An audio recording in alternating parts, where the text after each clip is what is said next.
Menurut kalian gold hari ini tanggal 21 Juli naik atau turun ya? Oke, yuk kita bahas guys. Seperti biasa ya, saya akan coba untuk melakukan analisa ya dari acuan time frame besar agar bisa mendapatkan jalan cerita yang lengkapnya ya. Kalau kita gunakan di sini, sebenarnya saya bisa tarik guys. Di sini tuh seperti ada sebuah memori harga ya, dan coba kita lihat dari sini saya akan bisa hubungkan, maka ya kita sepertinya melihat pergerakan harganya ya masih terjadi rejection ya, kelihatan banget di sini terjadi rejection dan terjadi sebuah rejection. Belum ada tanda-tanda ya terjadinya sebuah perubahan dari market structure-nya karena ini masih sangat luar biasa bullish ya. Kita coba cek lagi ya, kita tidak usah terlalu jauh dari sini, kita coba fokus saja pada pergerakan di bulan Juni dan di bulan Julinya biar lebih enak ya kalau kita ngebahas di sini. Kita coba untuk melakukan mapping dari Juni atau Julinya ya, kita tandain dulu. Berarti kira-kira di bulan Juni ya, pada bulan Juni harga sempat bergerak turun membuat new lower low, new lower high karena ketidakmampuan harga untuk melakukan break. Jadi pernah terjadi ya pada 16 Juni, jadi pertengahan bulan Juni, mencoba untuk melakukan break daripada area resisten, tetapi kemudian gagal untuk melakukan break, lalu bergerak turun. Bergerak turunnya di sini nggak main-main, lumayan dalam sekali teman-teman ya. Dan ketika mencoba untuk melakukan break pada area support di bulan Juninya, dari retest yang terjadi pada area support yang terbentuk pada akhir Mei, tepatnya di tanggal 29 Mei. Dari sini kita melihat bahwa harga tidak mampu break dari area supportnya. Jadi kita bayangkan memang bahwa harga tidak mampu break dari area resisten, kemudian ini menjadi sebuah range harganya. Ketidakmampuan untuk break up dari area support ini sebenarnya tertahan pada wilayah dari zone utamanya, yaitu adalah area base. Kalau kita tandain, zone yang terbentuk ini adalah base utamanya yang terbentuk pada pertengahan Mei gitu ya. Zone di pertengahan Mei, kita pindah ke acuan dari time frame H4 untuk melihat lebih jelas zone-nya. Yes, ini adalah merupakan sebuah zone area demand yang terbentuk di situ. Inilah yang mengakibatkan akhirnya harga reject berkali-kali. Di sini kita menghitung terjadi rejection 2 kali di level tersebut dan akhirnya bergerak rally. Yang kita lihat di sini market membuat new lower low, new lower high, new lower low, lalu market membuat new higher high. Pada saat terjadi break ya, itu tepatnya di 3 Juli ya, market mencoba untuk melakukan break pada area resistennya tapi gagal break di sini. Oke. Jadi ini yang kita sebut kalau di SMC terjadi market liquidity. Dan di sini market membuat drop base rally ya, ini adalah drop base rally, kita gunakan ini sebagai area supportnya, maka ini adalah area breakout structure membuat new low, tapi breakout structure-nya sepertinya terjadi false break di situ ya, karena terbukti market membuat new high kembali, maka kita bisa asumsi ini adalah fake boss. Why fake boss? Karena memang bossnya tidak membuat trennya untuk lanjut bearish kembali, tetapi malah bergerak new high, maka ini kita bisa kategorikan sebagai boss ya, sebagai boss breakout structure. Dan yang menarik pada area dari fake boss ini sendiri ya, ini adalah sebuah low, lower high, lower low, maka kita sebut sebagai wilayah dari left shoulder.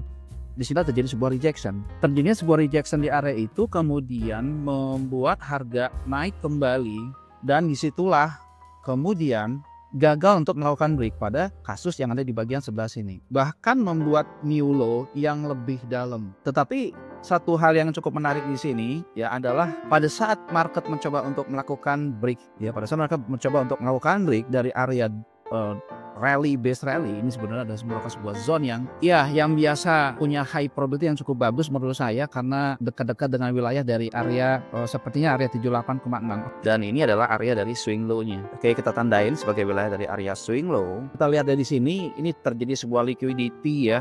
Ini di time frame kecil pasti akan kelihatan jadi false break, lalu market membuat new low kembali. Jadi kita bisa asumsi maka ini adalah fake boss, lalu market membuat new low kembali. Dari perspektif yang kita lihat sebenarnya nih, kalau kita bisa coba gabungkan dari sini, dan ini, seperti kita membuat sebuah pola ya. Kita gunakan ini membuat sebuah pola, dan ini juga sepertinya membuat sebuah pattern yang kita bisa hubungkan ke sini. Oke.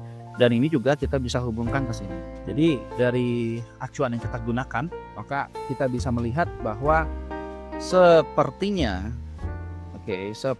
ini membuat sebuah pattern flag ya, sebuah pattern flag di situ. Lalu yang kita lihat ini bergerak sangat bergerak sideways. Bahkan sebenarnya kalau kita coba cek lagi di sini, kita mempunyai sebuah pola yang mirip-mirip. Sini adalah sebuah low, ini adalah sebuah high-nya di area ini. Dan kalau kita gunakan dari low di sini terhadap low-nya, maka kita punya gambaran secara jelas bahwa ini adalah sebuah pattern dari bullish flag ya. Ini adalah lower low, lower high, lower low, dan higher high. Sebenarnya di sini adalah sebuah kunci dari perubahan dari market structure yang terjadi pada acuan dari time frame H4, sehingga akhirnya membuat pergerakan rally kembali.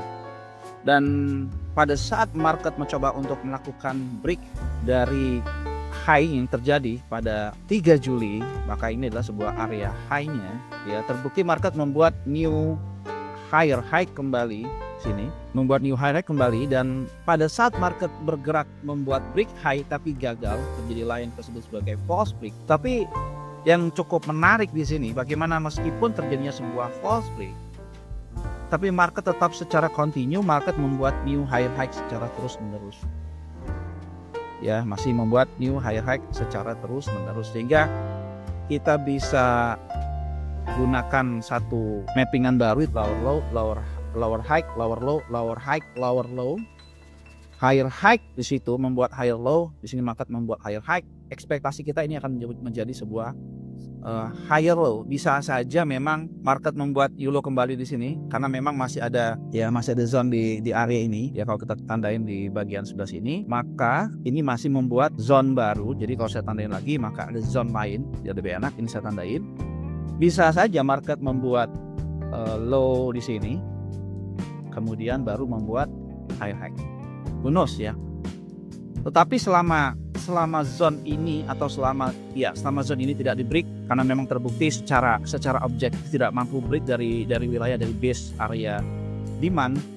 Oke, meskipun di acuan time frame 4 kelihatan ya low ya, membuat low 2 kali di sini, high di sini ya, tapi support di sini tidak mampu di break oleh market, bahkan membuat impulsive correction. Apakah ini akan jadi impulsive kembali? Dan itu sangat mungkin banget. Oke, sekarang kita cross check di bagian high yang pernah terjadi di 14 Juli, maka kita mundur di minggu kemarin ya, bagaimana harga tidak mampu untuk, meskipun terjadi sebuah rejection ya, terjadi sebuah impulsif yang sangat masif sekali. Bahkan saya sempat sounding ya di sosial media, di Facebook, bahwa kemungkinan ekspektasi di 3320 ini kan bisa menjadi area buy. Oke, jadi kalau teman-teman ngikutin dari plan yang saya sudah mapping, saya sudah bagikan gitu ya secara gratis, Anda bisa cek link di bio untuk join di Telegram ya. Itu ada grup Telegram yang saya sudah bagikan. 3320 akan jadi area buy, dan benar saja terjadi sebuah kenaikan di area tersebut dan akhirnya harga bergerak kali. Tetapi yang cukup bikin kita shock ya, terjadi kenaikan ini malah membuat terjadi satu liquidity, karena terbukti ada shadow yang panjang meskipun mereka bergerak naik, tapi kemudian terjadi adanya aksi taking profit dari trader setelah menyentuh dari area swing high-nya, sehingga area ini bisa kita gunakan sebagai referensi jadi area resisten baru. Oke, dan kita bisa sebenarnya expect untuk sementara ini menjadi wilayah dari higher low-nya ya, karena memang secara objektif membuat new low dan malah membuat new high kembali, bahkan berhasil break dari area supply ini bisa menjadi tahanan dari seller, dan itu terbukti sudah berhasil break. Oke, berhasil break di area tersebut. Kalau kita gunakan di acuan time frame yang lebih kecil, di time frame M30, maka ada sebuah area supply di sini lalu menciptakan satu resisten dekat-dekat situ ya, menciptakan satu resisten. Di sini sebenarnya kalau misalkan teman-teman scalpingan bisa gunakan sebagai area entry, sebagai wilayah area entry, karena adalah merupakan sebuah area resisten di break become support dengan target terdekat pada wilayah dari high-nya. Ya, harusnya Anda bisa melakukan aksi dari taking profit. Sekarang pada saat market udah bergerak naik di sini, kira-kira kalau terjadi sebuah koreksi di mana area buy-nya, kita bisa gunakan ini sebagai area buy kembali jika nanti ada kesempatan untuk pullback ya. Jadi menurut hemat saya hari ini akan jadi area buy berikutnya, karena biasanya pergerakan di pagi itu ya, khususnya di sesi Asia, sangat bergerak sangat lambat. Jadi ya sebaiknya kalau mau untuk hold posisi, saya menganjurkan untuk tunggu pada sesi London atau sesi Amerika yang biasanya merupakan sebuah trend continuation. Jadi kalau seandainya Anda melakukan posisi buy di area ini, maka ini bisa gunakan jadi tempat untuk melakukan aksi taking profit. Kenapa? Karena market di Asia biasanya akan bergerak sangat-sangat lambat. So, menurut saya area yang bisa kita gunakan sebagai area untuk buy kembali berada di 337, karena pada dasarnya market membuat new higher high, new higher low, new higher high, new higher low. Tapi market sekarang sudah hit target pada area dari swing high-nya, maka lebih baik kalau Anda scalpingan itu bisa keluar di area tersebut gitu ya. Dan kita bisa ambil buy kembali di 337 yang dimana merupakan area dari bullish order block pada acuan dari time frame M15 atau acuan dari time frame M30. Tapi secara keseluruhan market masih bergerak dalam keadaan bullish untuk gold. So buat kalian teman-teman yang mau belajar ya, Anda bisa dapetin ebook gratis, Anda langsung masuk aja ya, akses di link di bawah atau Anda bisa langsung akses di sini ya.